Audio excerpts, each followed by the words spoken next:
Areas yangu yese inoiwana wakanisa ndiwabudisa pa area. Amai Mwana. Baba Anole. Maswera boyere mainori. Maswera seiko. Sadza mainora tinakudya mainori. Tatuma Mwana asati adzoka. Asati uya? Tamutuma kumashopu.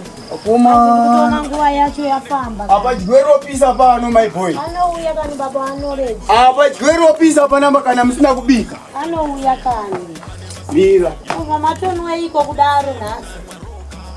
Haana kuuya? Asati asvika. Mwana uya ninetsa mwana uyu. Mwana wandakazvara uninetsa kudaro.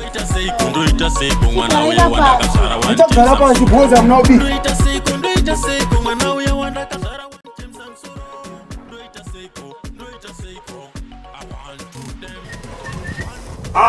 Chepere. Mama mundo kudai, amai wa mundo kudai. Mama ndo kudai. Mbone mukadzangu zvese zvodida pana pamsha pangu panapa. Papa pangu mukone mudaro wangu akadada kuuraya mese kunetsa panapa. Kutondishungurudza panapa pamsha panapa. Ndautombobadza moko.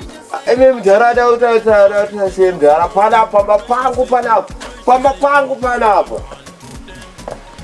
Daddy. Yes mwanangu. Daddy maswera senderi. Mukone muriwo. Mukadzangu zvese dzinodida papa panapa.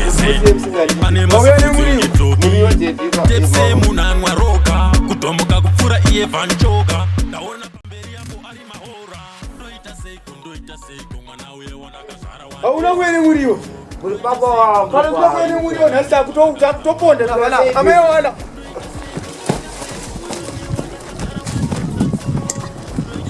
Chemoti aikani nayo.